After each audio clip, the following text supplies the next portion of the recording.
Welcome to another episode of Black Guy Platinums, where I platinum review games you may or may not have heard of while showcasing gameplay. This is Ro here with Platinum 123 Pac-Man Re-Pac. It's a remake of the 1999 PS1 game. Let's get into it. Alright, this is the story of Pac-Man. While out, his family wanted to throw a surprise party, but Pac-Man, I think it's like the robot version of Pac-Man, came and stole his family with the ghosts. Yes, the original ghost from the original Pac-Man series.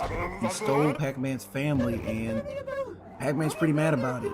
I think it was completely accidental for why they took it, because, yeah, Pac-Man was not a part of the group that got taken. So now you play as Pac-Man adventuring through Ghost Island to try and stop Toyman from taking his family. The game roughly took me 17 hours to beat, so it wasn't even that long of a game for real. The game starts off with like basic controls. You have your tutorial level, and for the platinum itself, all you really have to worry about is just getting a high score. So at the top right corner, you have a high score for every level, and that's like your main focus. Like, hear me when I tell you that you are going to want to focus on the high score for every level, because you will have to go back and find which level you could have got an even higher score. Being that it's a tutorial, you don't have to worry about anything because you don't see the word Pac-Man at the bottom. But you got basic, simple platforming. You have to collect fruits and all that, and we'll get into that more throughout the video. Now, it wouldn't be a Pac-Man game without the original, mazes. So you have every level has like one of those maze things for the qualification towards, the specials, collectibles. You have to collect the maze keys, and then you eventually get the maze level. And it's pretty cool because each world has their own version of these mazes. So like this one right here, it's kind of like with a parrot, and the ghosts are still there, but it's significantly easier than original Pac-Man games. And here's a quick rundown of all the different levels. So yeah, it's not that many worlds, but there is a trophy associated with unlocking every character that was left behind, and then speaking to all of them. Like right here, talking to Paxis, you have to do that to the other siblings and other family members as well. But the levels themselves, it's not really that hard. Like, this game is extremely easy for a platformer.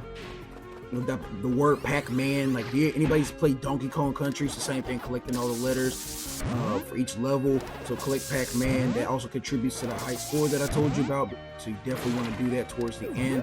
And the collectibles are really, really straightforward. You have these special levels, and each special level is different depending on what world you're in. But the special levels right here, which is one of my favorite for the jungle, pretty straightforward and pretty easy. It wasn't that hard to collect all of them, but you want to collect them. You want to go out your way to collect all of them, because I can't emphasize this enough.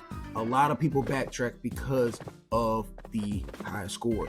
You have to have a certain amount of a high score because there's a trophy associated with the high score itself. Like the gambling at the end of each level, you have to get all the Galacticas together to get that trophy.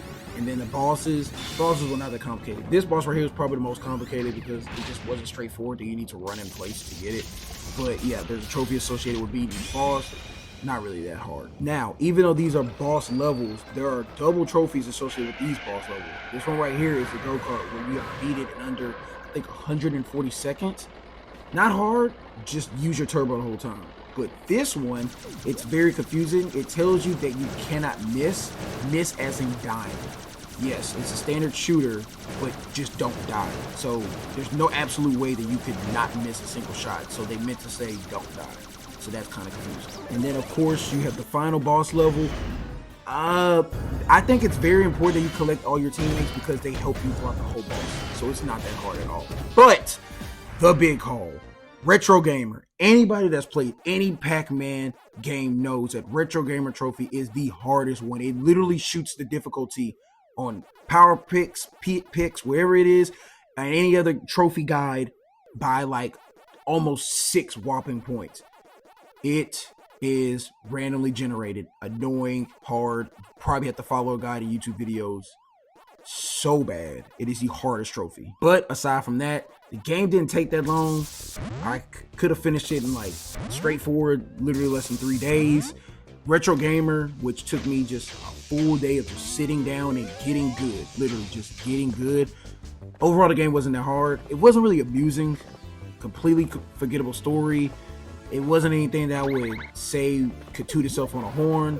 So if I were to rate this game, I'd give it a solid 6.5. It's a 6.5 for not being too hard, and the trophy for the Retro Gamer was just ridiculous. So if you wanted more reviews on the next game, Check out my YouTube channel. See y'all next time.